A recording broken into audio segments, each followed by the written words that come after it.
మాజీ MLA YCP నేత పిన్నెల్లి రామకృష్ణారెడ్డికి షాక్ల మీద షాకులు తగులుతూనే ఉన్నాయి. 2 రోజుల పోలీస్ కస్టడీకి అప్పగించింది మాచర్ల కోర్టు. దీంతో జైల్లోనే లాయర్ల సమక్షంలో పిన్నెల్లిని ప్రశ్నించనున్నారు పోలీసులు. పల్నాడు జిల్లాలో మాజీ ఎమ్మెల్యే పిన్నెల్లి రామకృష్ణారెడ్డికి మరో షాక్ తగిలింది. మాచర్ల కోర్టు 2 రోజుల పోలీస్ కస్టడీకి అనుమతించింది. జైల్లోనే లాయర్ సమక్షంలో విచారించేందుకు పర్మిషన్ ఇచ్చింది. ఏపీ అసెంబ్లీ ఎన్నికల రోజు మే 13న ఈవీఎం ధ్వంసం కేసులో పిన్నెల్లిపై కేసు నమోదైంది. మాచర్ల నియోజకవర్గంలో రెండచింతల మండలం పాల్వాయిగేట్ పోలింగ్ కేంద్రంలోకి ప్రవేశించి ఆయన ఈవీఎంను ధ్వంసం చేశారు.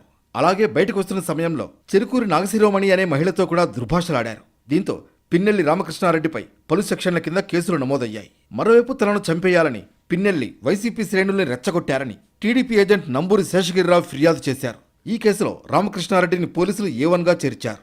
పోలింగ్ ఏజెంట్పై హత్యాయత్నం కేసులను ఎదుర్కొంటున్న పిన్నెల్లి ప్రస్తుతం నెల్లూరు జైల్లో ఉన్నారు. అదనపు విచారణ జరపాల్సి ఉన్నందున పిన్నెల్లిని కస్టడీకి ఇవ్వాలంటూ పోలీసులు మాచర్ల కోర్టును కోరారు. పోలీసుల విజ్ఞప్తిని పరిగణనలోకి తీసుకున్న న్యాయమూర్తి పిన్నెల్లిని 2 రోజుల కస్టడీకి అనుమతించారు. దీంతో ఈ నెల 8, 9 తేదీల్లో పిన్నెల్లిని పోలీసులు విచారిస్తారు. ఒక్కో కేసులో ఒక్కో రోజు విచారించే అవకాశం ఉంది.